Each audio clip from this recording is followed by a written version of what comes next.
بسم الله الرحمن الرحيم، والصلاة والسلام على أشرف المرسلين سيدنا محمد وعلى آله وصحبه أجمعين، صلاة تنحل بها الكرب وتنفك بها العقد. اللهم اغفر لي ولوالدي وللمؤمنين والمؤمنات والمسلمين والمسلمات الأحياء منهم والأموات يوم يقوم الحساب، اللهم آمين يا رب العالمين.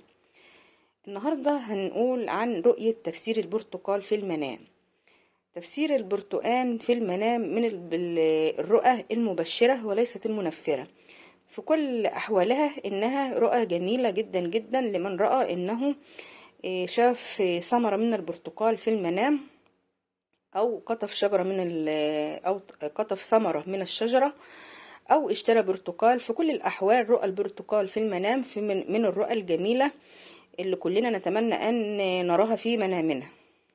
قال ابن سيرين عن رؤية البرتقال في المنام: من رأى برتقال في المنام للبنت العزباء أو الابن الأعزب فإنه قادم على زواج، وزواج متيسر إن شاء الله.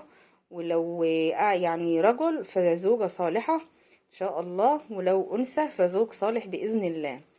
ولو متزوج أو متزوجة فإن شاء الله ربنا سيرزقهم بالذرية.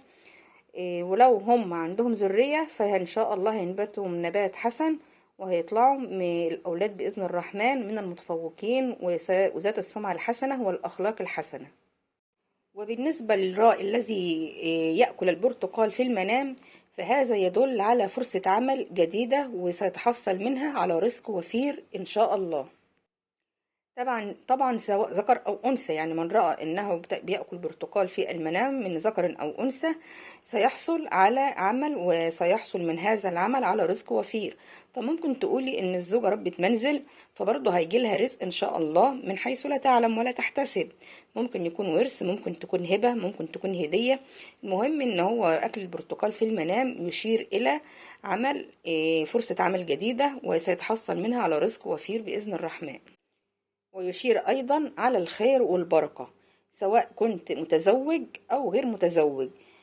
متزوج وعندك أسرة إن شاء الله هيطرح البركة في أولادك وأسرتك، وإن شاء الله يعني ربنا هيبارك لك في رزقك اللي هو جاي عن طريق عمل. ولو طالب علم إن شاء الله ربنا هيوفقه في دراسته، وبرضه هيطلع من واخد أعلى الشهادات والدرجات، وإن شاء الله سيحصل على وظيفة وأعلى المناصب.